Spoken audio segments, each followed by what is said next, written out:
explain some of the important details on how this would be executed. Just thought I would let you know what her response was to the questions that I asked. One of the things that I didn't ask, but is a concern, if we just did a swath and we didn't do anything else, the cattails on either side would grow back into them. Just like on 120 at Deer Point, what we have to do is we have to keep mowing the phragmites back so that it doesn't get into the meadow that it's... like we have a maintenance agreement with them, and that's what they, at least for the channels they cut in that area, every year they come back and either, as part of their maintenance agreement, cut it again or herbicide. So yes, it would take upkeep, like anything we do. Georgine, can I get a copy of that, please? Sure. Dave, do you have any opinion of any of the responses that were given? Well, I think that if I were to put myself in your... You need to come up to the mic. Sorry, I apologize. That's okay. Yeah. There's no microphone back there, so I apologize. This isn't what it used to be. If I were in your chair, that would be kind of the critical question: is how much, right? I mean, you deal with a well, how much? Is it how expensive is it going to be?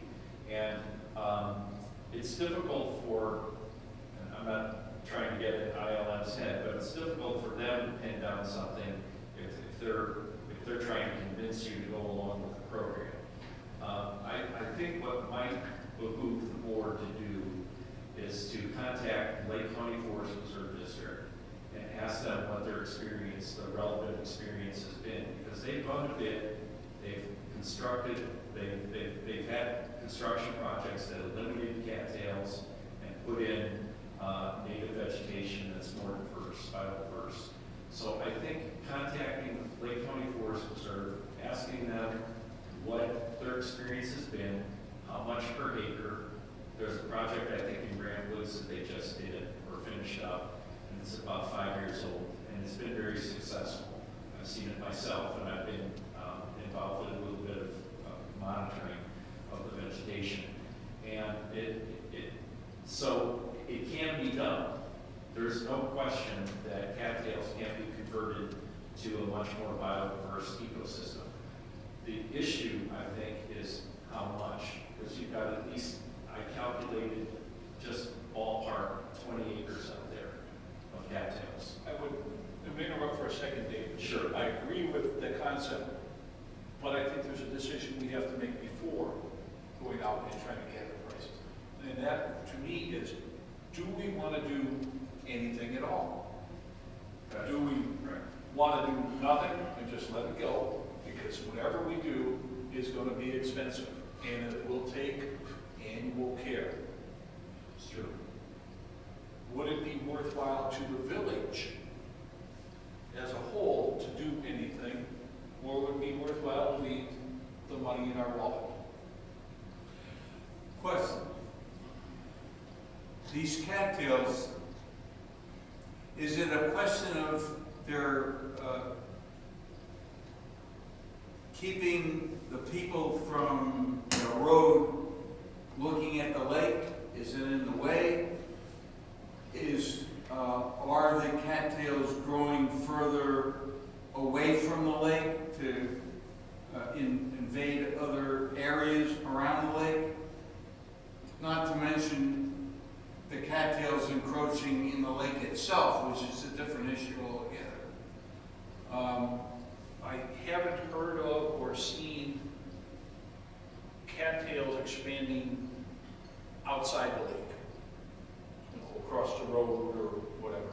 Because if it's not getting any worse, and I don't know that it is or isn't, but if it's not getting any worse than it is right now, and to do it would cost a lot of money, and we're also considering now spending a whole bunch on a well, maybe we should take a step back or two. It is going to get worse, because that's what they're saying is that the cattails are are encroaching on the lake side, so that the lake is getting smaller. Yeah, but what they're talking about is dealing with the marshland, not with what's going into the lake. Well, It would go all the way down to the lake is what I understand they're talking about. Well, it's already down to the lake, isn't it? what, it's already in the lake. Well, the question I really actually have is, the fact is, what is the water level? How far did it drop to recede back to allow more spreading of the cattails? And if this continues on, then it'd be a deeper. I can't tell you, I can't see it. I know. But the drought, you're right, the drought this year lowered the level of the lake, cattails encroach further in. Yeah. If the weather, if we get more rain or water, it comes up, some of those will die off. Yeah, but that's a different issue than what we're dealing with here. No, because the cattails will only grow up to a certain level of water. I know that. Okay, so now, what? Yeah, Yeah, 2.5 to 3 feet. Okay, what did I say? I was out there a few years ago, and I was fishing out there, okay? Great. When you saw the cattails were close, they weren't as aggressive and they weren't that far into the lake. And you noticed that the lake was pretty shallow around the perimeter, probably about 3 feet, 5 feet. Right. Okay, a lot of vegetation down there, okay?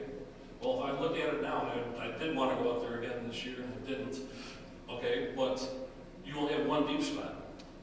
And one deep spot is deep spot, okay, which is about 15 to 20 feet, and that's right where the cattails seem to end.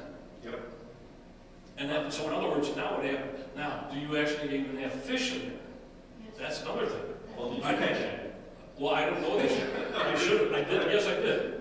When I was there a few years back, yes, I did. Yeah, 15 feet, I would imagine there is fish in there. There's fish, but now the thing is now the cattails are just grabbing more and more and more of the vegetation that, that They're encroaching on it and everything else. So now all of a sudden you actually are probably looking at it and saying it's a pristine lake, but you might be killing the lake because you're not having that vegetation growth and plus the fish, and everything else. Well, does this project that we're talking about, George, I'm sorry, it's not a project. well, whatever it is, Is this it's a concept, whatever we're talking about. Yeah. Would that, Well, wait a minute. My understanding was we're dealing with what's in the marsh, not what's encroaching on the lake. Or are you saying that this project, or whatever you want to call it, goes all the way down to the lake? all the way to the water? Yes. That's what Debbie Boudiak suggested as a possibility when she gave the presentation.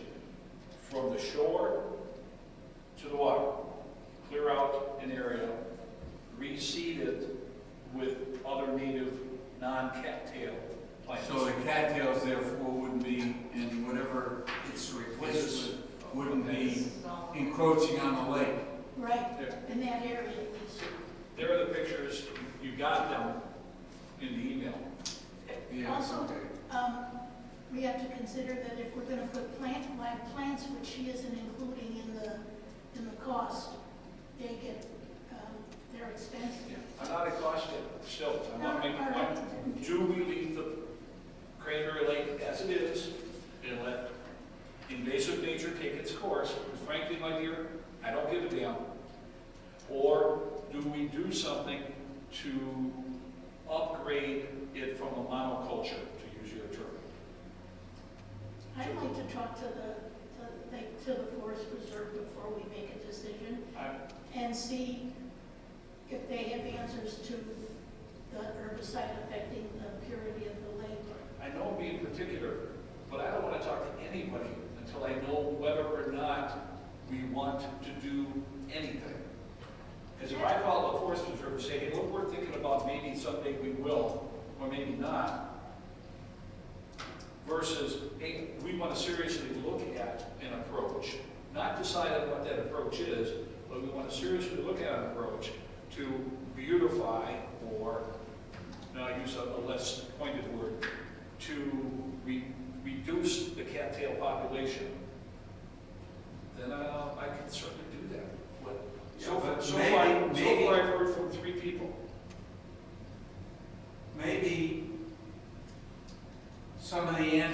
we might get from the forest preserve might inform us as to what direction we want to take. Well, if I listen to what Dave said, they have the experience in doing it, it's expensive, and they could probably tell us how they did it. Is that inaccurate? That's correct. They would, just through freedom of information, they would give you their specification package, what they've asked their contractors to do, how much it cost, who was hired to do it, and give you an indication on the ballpark. And I'm not pushing this to ILM, because Debbie came out on her own just at my request to get an idea, and that's kind of what she did. Here's what we can do, and here's what it might cost. So do we want to make it look different, or do we not? I think that I have questions that I would like to have answered before I make a decision. If you're gonna, for me, if you're gonna make me make a decision tonight, then my answer's gonna be no. There's too many unknowns. It's what? Too many unknowns. One thing I would also search for to help with the issue of going down the path is, are there grant funds available? Are there generous grant funds from either the feds, state, private? Dave Eubanks Environmental? Well, that's not going to get you too far. A couple details. They'll get you a couple details. But, you know, I think that grants are the way to go for you guys in particular, to try to really stretch the resources, because I think that the price tag is going to freak you out, to use, you know, kind of cliche there. I think it's going to be a bigger number than you're anticipating. And as such, the only thing that really makes sense is to double your investment, you know, with the grant program. And there are grants out there, you know, to help.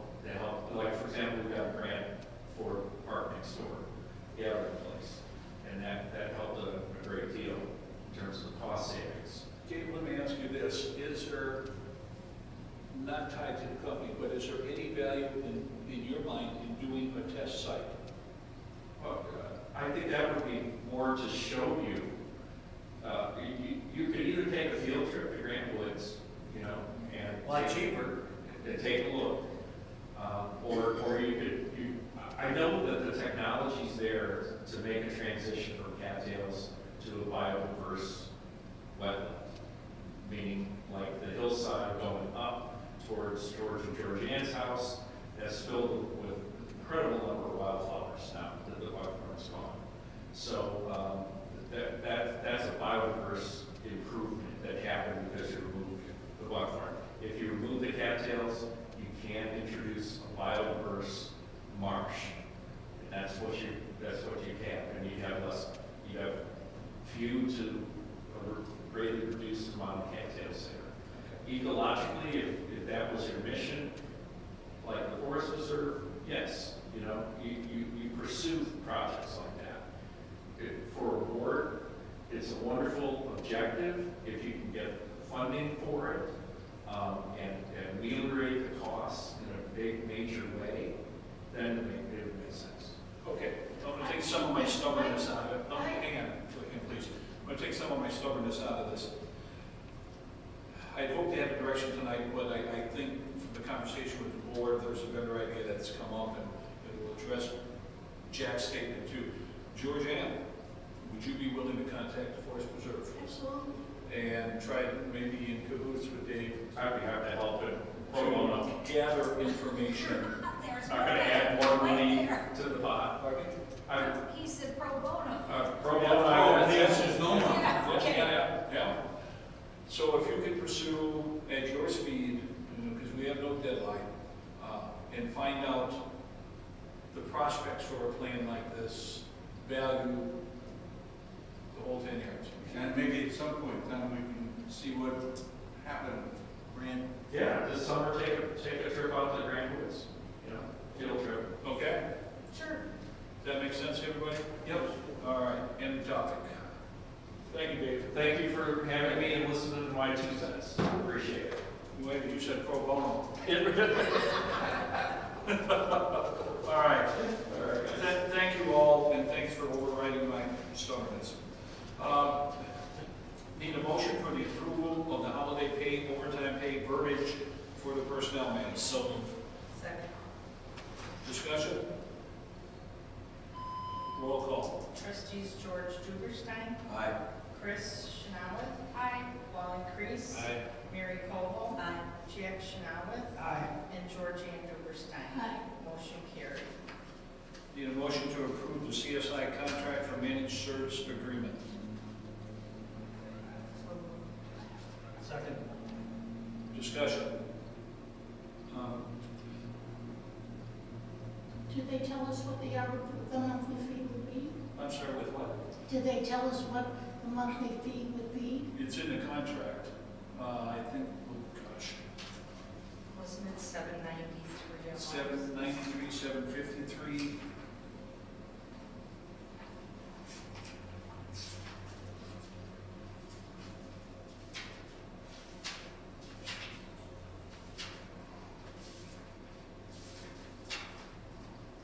$743 monthly.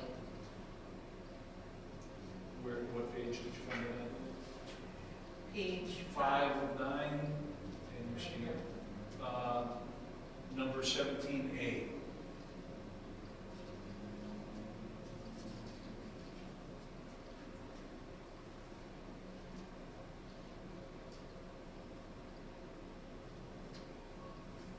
And thanks to Kelly, that's down from 900 a month. Okay. Because I've noticed it's really been going up. I mean, we seem to be using it an awful lot.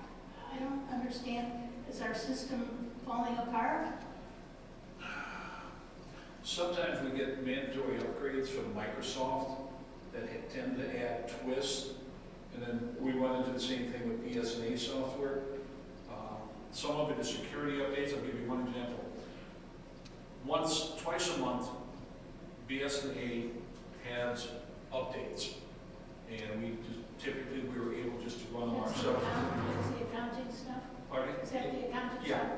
stuff?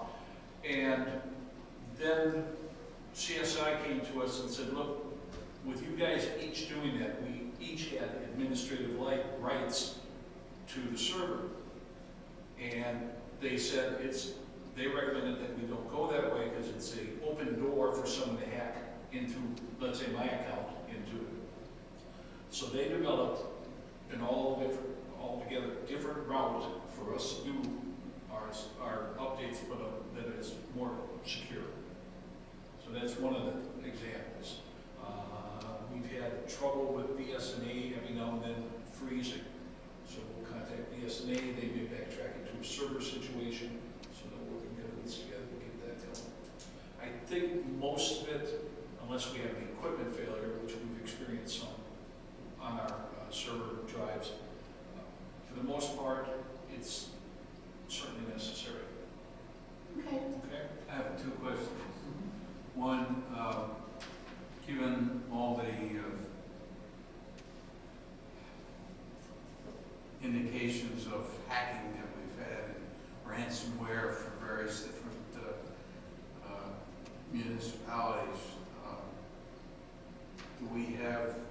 what kind of security do we have for our system?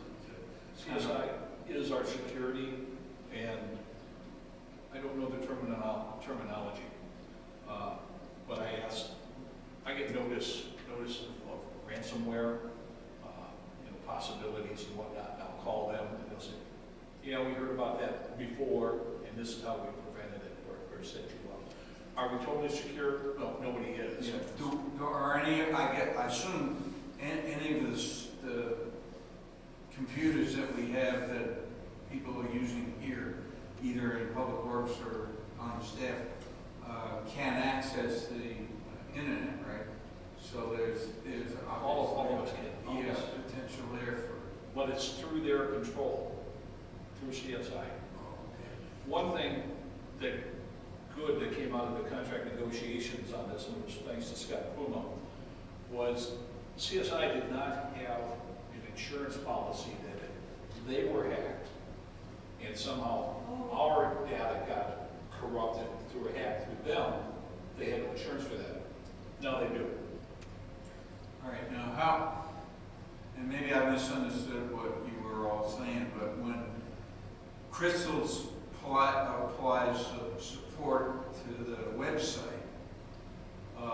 and you're replacing or not using some of the other people that you used before, did that have anything to do with CSI, or is that a separate issue altogether? Give you an example, some are comparable. You know when you talk to Kelly about doing something on your tablet or your home? Yeah. Okay, that's kind of what Crystal is doing for our website only. Ah, okay. Okay? Any other questions concerning this contract? Roll call, please. Trustees George Duberstein. Aye. Chris Chanellis. Aye. Wally Crease. Aye. Mary Koval. Aye. Jack Chanellis. Aye. And Georgianne Duberstein. Aye. Motion carried. Okay, the next two motions are tied together. We approved these documents last month. Then the state got back to us and said, well, you can't spend this money because you don't have it yet. It's coming from the state grant. And when it comes, you can realign these expenditures. But you can only do it this way at this point. So I need a motion to rescind resolution R-22-1-164 and approve a revised resolution for maintenance under the Illinois Highway Code MFT for $205,000. So moved. Discussion? Roll call. Trustees George Duberstein. Aye. Chris Chanellis. Aye. Wally Crease. Aye. Mary Koval. Aye. Jack Chanellis. Aye. And Georgianne Duberstein. Aye. Motion carried. Resolution R-22-2-166. Need a motion to rescind resolutions R-22-1-165 and approve a revised resolution for maintenance under Illinois Highway Code rebuilt Illinois funds for $40,508.95. So, discussion? This is separate from the other one? Yes, there were two done together. Okay. All right, roll call. Trustees George Duberstein. Aye. Chris Chanellis. Aye. Wally Crease. Aye. Mary Koval. Aye. Jack Chanellis. Aye. And Georgianne Duberstein. Aye. Motion carried. R-22-2-167. Need a motion for the approval of the contract extension for water billing assistant.